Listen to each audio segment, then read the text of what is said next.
హరే కృష్ణ. ఇది కూర్మ గ్రామంలో పండించినటువంటి బ్రౌన్ రైస్ కడిగినటువంటి వాటర్. ఇది బ్రౌన్ రైస్ ఉంటుంది కదా, ఆ బియ్యం కడిగినటువంటి వాటర్. ఇది చాలా పవర్ఫుల్. ఇది ఎంత పవర్ఫుల్ అంటే దాదాపుగా చనిపోయినటువంటి మొక్క పైన చల్లినా కానీ అది మళ్ళీ బ్రతుకుతుంది, అంత పవర్ఫుల్. ఇది మేము డైరెక్ట్గా కూడా చల్లచ్చు, మజ్జిగ మరి గోమూత్రంలో కలిపి కూడా ఇది చల్లితే మొక్కలకు చాలా ప్రాణం వస్తుంది అనమాట. చాలా పవర్ఫుల్.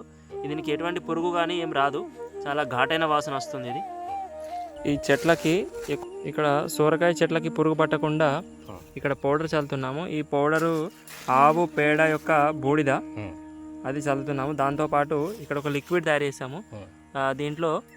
ఇందులో గోమూత్రము మరియు మజ్జిగ, దాని తర్వాత బియ్యం కడిగినటువంటి వాటర్ ఉంటాయి కదా, అవన్నీ మిక్స్ చేసి దీనికి ఇక్కడ మేము చల్లుతామన్నమాట.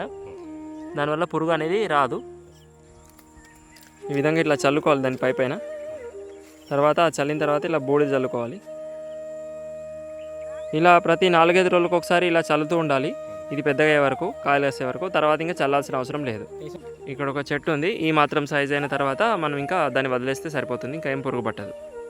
ఇది సొరకాయని ఇక్కడ మేము సేంద్రియంగా న్యాచురల్గా పండిస్తున్నాం, దాని యొక్క ప్రాసెస్.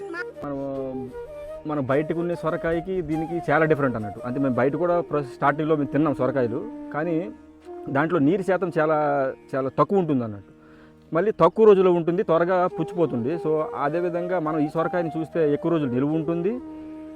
రెండోది నీరు శాతం దీంట్లో ఎక్కువ ఉంటుంది అన్నట్టు. అంటే మనం వంట చేసి కూడా చూసాం, సరే దీంట్లో ఉన్న నీరు తగ్గడం అంటే చాలా చాలా సమయం పడుతుంది అన్నట్టు వేయించడానికి. సో దాంట్లో ఏంటంటే పూర్తిగా మరి బహుశా కెమికల్ ద్వారా అవ్వచ్చు, చాలా చాలా డ్రైగా ఉంటుంది అన్నట్టు. సో మన సొరకాయ చూస్తే ఈ విధంగా ఉంటుంది. అది ఇంకోటి మనం చూడొచ్చు, ఈ మధ్యలో ఉంది ఆ సొరకాయ. సో ఆ సొరకాయ ఏంటంటే మనం విత్తనాలకు విడిచిపెట్టాం అన్నట్టు. సో ఎప్పుడైతే అది ఈ సంవత్సరానికి మనది పెడితే వచ్చే సంవత్సరానికి అది విత్తనాలుగా మనం వాడుకోవచ్చు. సో ఆ విత్తనాన్ని మనం వాడుతాం. సో అలాగే ఈ సొరకాయని మనం కట్ చేద్దాం. ఇదన్నట్టు సొరకాయ.